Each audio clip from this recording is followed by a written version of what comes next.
ಎಲ್ರಿಗೂ ನಮಸ್ಕಾರ. ನಾನು ನರೇಂದ್ರ ಎಸ್ ಗಂಗೊಳ್ಳಿ ಮಾತಾಡ್ತಾ ಇದ್ದೀನಿ. ಚೋರಿಕಿಯಾರೆ ಸಂಚಿಕೆ 83ಕ್ಕೆ ಸ್ವಾಗತ. ಸುದ್ದಿ ಕದ್ದದ್ದೇ, ಆದರೆ ಸತ್ಯದ್ದೇ. ಸ್ನೇಹಿತರೆ, ದಿನಕ್ಕೆ ಬರೋಬ್ಬರಿ 2 ಕೋಟಿಗೂ ಹೆಚ್ಚು ರೂಪಾಯಿಗಳ ಬಾಡಿಗೆಯನ್ನು ಕೊಟ್ಟು ಅಮೇರಿಕದಿಂದ ಭಾರತ 2 ಡ್ರೋನ್ಗಳನ್ನು ತರಿಸಿಕೊಂಡಿದೆ ಅಂತಂದರೆ ನಿಮಗೆ ಆಶ್ಚರ್ಯ ಆಗ್ಬೋದು. ಆದರೆ ಈ ಡ್ರೋನ್ಗಳು ಸಾಮಾನ್ಯ ಡ್ರೋನ್ಗಳಲ್ಲ. ಇವು MQ-9B ಸಿ ಗಾರ್ಡಿಯನ್ ಸಾವಿರಾರು ಕಿಲೋಮೀಟರ್ ದೂರದಲ್ಲಿರುವ ಸಮುದ್ರ ಪ್ರದೇಶವನ್ನು ದೀರ್ಘಕಾಲ ನಿರಂತರವಾಗಿ ಕಣ್ಗಾವಲು ಮಾಡಬಲ್ಲಂತಹ ಸಾಮರ್ಥ್ಯವುಳ್ಳ ಅತ್ಯಾಧುನಿಕ ಹೈ ಅಲ್ಟಿಟ್ಯೂಡ್ ಲಾಂಗ್ ಎಂಡ್ಯೂರೆನ್ಸ್ ಅಂದರೆ HALE ಡ್ರೋನ್ಗಳು. 2026 ಆಗಸ್ಟ್ 17ರಂದು ಭಾರತದ ರಕ್ಷಣಾ ಸಚಿವಾಲಯ ಅಮೆರಿಕದ ಜನರಲ್ ಅಟೋಮಿಕ್ಸ್ ಏರೋನಾಟಿಕಲ್ ಸಿಸ್ಟಮ್ಸ್ ಜೊತೆ 2 MQ-9B ಸಿ ಗಾರ್ಡಿಯನ್ ಡ್ರೋನ್ಗಳನ್ನು 30 ತಿಂಗಳ ಕಾಲ ಲೀಸ್ಗೆ ಪಡೆಯುವಂತಹ 1943 ಕೋಟಿ ರೂಪಾಯಿಗಳ ಒಪ್ಪಂದಕ್ಕೆ ಸಹಿ ಹಾಕಿದೆ.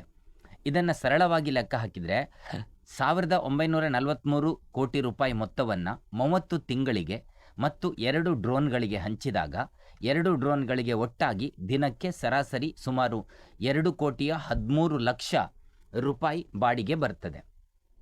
ಅಂದರೆ ನಾವು ಕೊಡಬೇಕಾಗಿರುವಂಥದ್ದು.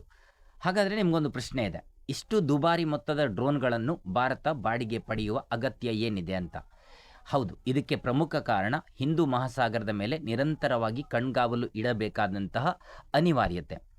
ನಿಮಗೆ ಗೊತ್ತಿರಲಿ, ಭಾರತದ ಸುತ್ತಲಿನ ಸಮುದ್ರ ಪ್ರದೇಶ ಅನ್ನುವಂಥದ್ದು ನಮಗೆ ಬಹಳ ಅತ್ಯಂತ ಮಹತ್ವದ್ದಾಗಿದೆ. ತೈಲ ಸಾಗಿಸುವಂಥ ಹಡಗುಗಳಿರ್ಬೋದು, ವ್ಯಾಪಾರಿ ಹಡಗುಗಳಿರ್ಬೋದು, ಯುದ್ಧ ನೌಕೆಗಳ ಓಡಾಟ, ಜಲಾಂತರ್ಗಾಮಿಗಳ ಓಡಾಟಗಳಿರ್ತವೆ, ಅನುಮಾನಾಸ್ಪದವಾದ ಚಟುವಟಿಕೆಗಳು ನಡೀತಾ ಇದ್ದರೆ ಇದೆಲ್ಲದರ ಮೇಲೆ ನಿರಂತರವಾಗಿ ನಿಗಾ ಇಡುವಂಥದ್ದು ಭಾರತೀಯ ನೌಕಾಪಡೆಗೆ ಅತ್ಯಂತ ಮುಖ್ಯವಾದ ಸಂಗತಿ. ಆದರೆ ಯುದ್ಧ ವಿಮಾನಗಳು ಅಥವಾ ಹೆಲಿಕಾಪ್ಟರ್ಗಳನ್ನು ಗಂಟೆಗಟ್ಟಲೆ ಅಥವಾ ದಿನಗಟ್ಟಲೆ ಕಣ್ಗಾವಲಿಗಾಗಿ ಬಳಸುವಂಥದ್ದು ದುಬಾರಿಯಾದ ಮತ್ತು ಕಾರ್ಯಾಚರಣೆಯ ದೃಷ್ಟಿಯಿಂದ ಸೀಮಿತವಾಗಿರುವಂತಹ ಒಂದು ಆಪ್ಷನ್. ಇಲ್ಲೇ ನಮಗೆ MQ-9B ಸಿ ಗಾರ್ಡಿಯನ್ ಪ್ರಮುಖ ಆಗಿರುವಂಥದ್ದು. ಈ ಡ್ರೋನ್ಗಳು ದೀರ್ಘಕಾಲ ಆಕಾಶದಲ್ಲೇ ಉಳಿದುಕೊಂಡು ದೊಡ್ಡದಾದ ಸಮುದ್ರ ಪ್ರದೇಶವನ್ನು ಮೇಲ್ವಿಚಾರಣೆ ಮಾಡಲಿಕ್ಕೆ ಸಾಧ್ಯ ಇದೆ. ಅಂದರೆ ಇವುಗಳನ್ನು ಬಳಸಿಕೊಂಡು ಅವುಗಳಲ್ಲಿರುವಂತಹ ಅತ್ಯಾಧುನಿಕ ಸೆನ್ಸರ್ಗಳು ಮತ್ತು ಪೇಲೋಡ್ಗಳು ದೊಡ್ಡ ಪ್ರದೇಶಗಳಲ್ಲಿ ಇಂಟೆಲಿಜೆನ್ಸ್, ಸರ್ವೆಲೆನ್ಸ್ ಆ್ಯಂಡ್ ರೀಕನ್ಸೈನ್ಸ್ ISR ಕಾರ್ಯಾಚರಣೆ ಅಂತ ಕರಿತೀವಿ. ISR ಅಂತಂದರೆ ಅದೇ ಗುಪ್ತಚರ ಮಾಹಿತಿ, ಕಣ್ಗಾವಲು, ವಿಚಕ್ಷಣ ಅಥವಾ ಪರಿಶೋಧನೆ ನಡೆಸುವಂಥ ವಿಚಾರಗಳು ಇತ್ಯಾದಿಗಳನ್ನು ಒಳಗೊಂಡಿರುವಂಥದ್ದು. ಈ ಮೂಲಕ ಎಲ್ಲಿ ಏನು ನಡೀತಾ ಇದೆ, ಯಾವ ಹಡಗು ಎಲ್ಲಿದೆ, ಯಾವುದಾದ್ರೂ ಅನುಮಾನಾಸ್ಪದವಾದ ಚಟುವಟಿಕೆಗಳು, ಚಲನವಲನಗಳು ನಡೆಯುತ್ತಿವೆಯೇ ಇತ್ಯಾದಿಗಳನ್ನೆಲ್ಲ ಪತ್ತೆ ಹಚ್ಚಲಿಕ್ಕೆ ಇವು ತುಂಬ ಸುಲಭವಾಗಿ ನೆರವಾಗ್ತವೆ ಅಂತ. ಇವು ಕೇವಲ ಕಣ್ಗಾವಲು ಡ್ರೋನ್ ಅಲ್ಲ, MQ-9B ಕುಟುಂಬದ ಡ್ರೋನ್ಗಳನ್ನು ವಿವಿಧ ಮಿಷನ್ಗಳಿಗೆ ಕೂಡ ಬಳಸಬಹುದಾಗಿದೆ. ವರದಿಗಳ ಪ್ರಕಾರ ಸಿ ಗಾರ್ಡಿಯನ್ ಸಮುದ್ರ ಕಣ್ಗಾವಲು, ಆ್ಯಂಟಿ ಸಬ್ಮೆರಿನ್ ವಾರ್ಫೇರ್ ಮತ್ತು ಓವರ್ ದಿ ಹಾರಿಜಾನ್ ಟಾರ್ಗೆಟಿಂಗ್ ಸೇರಿದಂತೆ ಹಲವು ಕಾರ್ಯಗಳಲ್ಲಿ ಇದನ್ನು ಬಳಸ್ತಾರೆ. ಅದರಲ್ಲಿ ಇದನ್ನು ಕೆಲವರು ಡೆಡ್ಲಿ ಡ್ರೋನ್ ಅಂತ ಕೂಡ ಕರೀತಾರೆ. ಆದರೆ ಒಂದು ವಿಷಯ ನೆನಪಿಟ್ಕೊಳ್ಳಿ, ಈಗಿನ 1943 ಕೋಟಿ ರೂಪಾಯಿ ಒಪ್ಪಂದದಲ್ಲಿ ಭಾರತ 2 ಸಿ ಗಾರ್ಡಿಯನ್ ವ್ಯವಸ್ಥೆಗಳನ್ನು ಲೀಸ್ಗೆ ಪಡೆಯುತ್ತಾ ಇದೆ. ಇದು 31 ಡ್ರೋನ್ಗಳ ಖರೀದಿ ಒಪ್ಪಂದ ಖಂಡಿತ ಅಲ್ಲ. ಹಾಗಾದರೆ 31 ಡ್ರೋನ್ಗಳ ಕಥೆ ಏನು ಅಂತ ಕೇಳಿದರೆ ನಿಮಗೆ ಗೊತ್ತಿರಲಿ, 2023ರಲ್ಲಿ ಭಾರತ ಅಮೆರಿಕದಿಂದ 31 MQ-9B ಡ್ರೋನ್ಗಳನ್ನು ಖರೀದಿಸುವಂಥ ಪ್ರಕ್ರಿಯೆಗೆ ಮುಂದಾಗಿತ್ತು. ರಕ್ಷಣಾ ಸಚಿವಾಲಯದ ಪ್ರಕಾರ 16 ಸ್ಕೈ ಗಾರ್ಡಿಯನ್ ಮತ್ತು 15 ಸಿ ಗಾರ್ಡಿಯನ್ ಸೇರಿದಂತೆ ಒಟ್ಟು 31 HALE RPASಗಳನ್ನು ಪಡೆಯಲು ಎಕ್ಸೆಪ್ಟೆನ್ಸ್ ಆಫ್ ನೆಸೆಸಿಟಿ ನೀಡಲಾಗಿತ್ತು ಕೂಡ. ಈಗ ಆ ದೊಡ್ಡ ಖರೀದಿ ಪ್ರಕ್ರಿಯೆಯ ಮಧ್ಯಂತರದಲ್ಲೇ, ಅಂದರೆ ಅದರ ನಡುವೆನೇ ತಕ್ಷಣದ ಕಾರ್ಯಾಚರಣೆಯ ಅಗತ್ಯವನ್ನು ಪೂರೈಸಲಿಕ್ಕಾಗಿ 2 ಸಿ ಗಾರ್ಡಿಯನ್ ಡ್ರೋನ್ಗಳನ್ನು ಲೀಸ್ಗೆ ಪಡೆಯಲಾಗ್ತಾ ಇದೆ.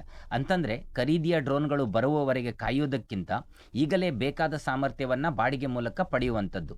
ಇದು ಈ ಒಪ್ಪಂದದ ಪ್ರಮುಖ ಉದ್ದೇಶಗಳಲ್ಲಿ ಒಂದಾಗಿರುವಂಥದ್ದು. ಇಲ್ಲಿ ಮತ್ತೊಂದು ಕುತೂಹಲಕಾರಿ ಸಂಗತಿ ಕೂಡ ಇದೆ.